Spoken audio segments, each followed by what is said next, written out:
ಕಟ್ಕೊಂಡು ಉದುರ್ತಾ ಇದ್ದವು. ಇನ್ನೂ 2-3 ಜನ ರಾಜೀನಾಮೆ ಕೊಡ್ತೀವಿ ಅಂತ ಹೇಳ್ತಿದ್ದಾರೆ. ನಿಮ್ಗೇನಾದ್ರು ಆ ಥರ ಏನೋ ಬಂದು ಸಮಸ್ಯೆ ಆಗಿದೆಯಾ ಇಲ್ಲೋ ಸರ್? ಎಲ್ಲ ರಾಜೀನಾಮೆ ಕೊಟ್ಟಿದ್ದಾರೆ, ಇನ್ನೂ ಅದು ಕೊಟ್ಟಿದ್ದಾರೆ ಅಷ್ಟೇ. ಸಮಾಧಾನ ಮಾಡುವಂಥದ್ದು, ಪರ್ಯಾಯ ವ್ಯವಸ್ಥೆ ಮಾಡುವಂಥ ಶಕ್ತಿ ಮುಖ್ಯಮಂತ್ರಿಗಳಿಗೆ ಸಿದ್ದರಾಮಯ್ಯವ್ರಿಗಿದೆ. ಅದನ್ನು ಸರಿಪಡಿಸ್ತಾರೆ ಆಸೆ ನಮಗೂ ಇದೆ, ಸರಿಪಡಿಸ್ತಾರೆ. ಕಾದು ನೋಡೋಣ, 1-2 ದಿವಸ, 2 ದಿವಸಗಳಲ್ಲಿ ಸರಿ ಆಗ್ಬೋದು. ಹಿಂದೆ ಎಲ್ಲ ಸರಿ ಇದ್ದಾರೆ ಸರ್, ಎಲ್ಲರೂ ಹಿಂದೆಲ್ಲ ಬೇರೆ ಕಡೆ ನಿರ್ವಹಣೆ ಮಾಡಿದ್ದಾರೆ.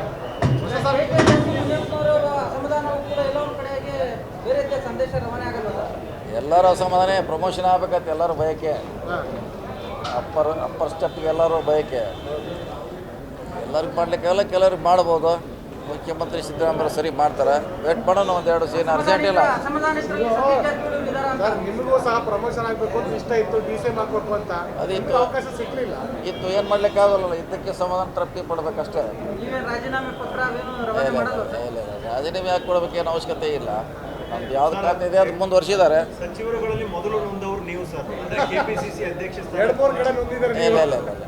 ಹಾಗಾಗಿ ನಿಮಗೆ ಅಸಮಾಧಾನ, ನೋವು, ಬೇಸರ ಏನೂ ಇಲ್ವಾ ಸರ್? ಯಾವುದೂ ಇಲ್ಲ, ಯಾವುದೂ ನೊಂದಿಲ್ಲ, ಯಾವುದೂ ಸಂತೋಷ ಇಲ್ಲ ಅಥವಾ ದುಃಖನೇ ಇಲ್ಲ. ಸಂತೋಷ ಇಲ್ಲ ಅಂದ್ರೆ ಒಂದು ಸಣ್ಣ ನೋವಿದೆ ಅಂತ? ಇಲ್ಲ, ಹಂಗೇನಿಲ್ಲ.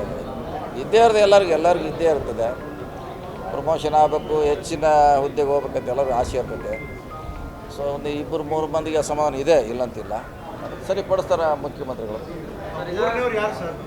ಇನ್ನೂ ಇದೆ, ಇರ್ಬೋದು, ಇನ್ನೂ ಇರ್ಬೋದು, ಇನ್ನೂ 2-3 ಮಂದಿ ಇರ್ಬೋದು. ಅದು ಮುಖ್ಯಮಂತ್ರಿಗಳು ಹೋಗಿ ಮಾತಾಡಿರ್ಬೋದು. ಸೊ ವೇಟ್ ಮಾಡೋಣ. ಅಂಥದ್ದೇನು ಸಮಸ್ಯೆ ಇಲ್ಲ, ಸರ್ಕಾರದಲ್ಲಿ ಪರಿಹಾರ ಮಾಡ್ತಾರೆ. ಸಮಸ್ಯೆ ನಿವಾರಣೆಗೆ ಸಮನ್ವಯ ಸಮಿತಿ ರಚನೆ ಅಗತ್ಯ ಇದೆ? ಇಲ್ಲ, ಅದೆಲ್ಲ ಗೊತ್ತಿಲ್ಲ. ಅದೆಲ್ಲ ಮುಂದಿನ ಇನ್ನೂ ನಂತರದ ಪ್ರೊಸೆಸ್. ಈಗ ತಕ್ಷಣ ಏನು ಬೇಕೋ ಅಷ್ಟು ಮಾಡೋಣ ಅಷ್ಟಕ್ಕೆ. ಈಗ ಸಮಸ್ಯೆ ಶುರುವಾಗಿದೆ, ಆಮೇಲೆ ಸಮನ್ವಯ, ಆಮೇಲೆ ನೋಡೋಣ. ಲೇಟ್ ಬೇಡ.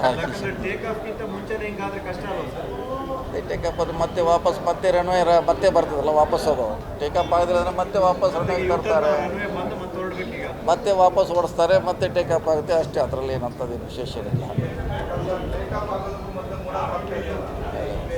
ಸ್ವಾಭಾವಿಕ ಒಂದೊಂದು ಸಾರಿ ಟೇಕಪ್ ಆಗದೆ ವಾಪಸ್ ಮತ್ತೆ ಕರೆಸ್ಕೊಳ್ತಾರೆ, ಮತ್ತೆ ಓಡಿಸ್ತಾರೆ, ಕೊಡಿಸ್ತಾರೆ. ಓಕೆ, ಅಷ್ಟನ್ನ ಇವತ್ತು ಸಾಕು.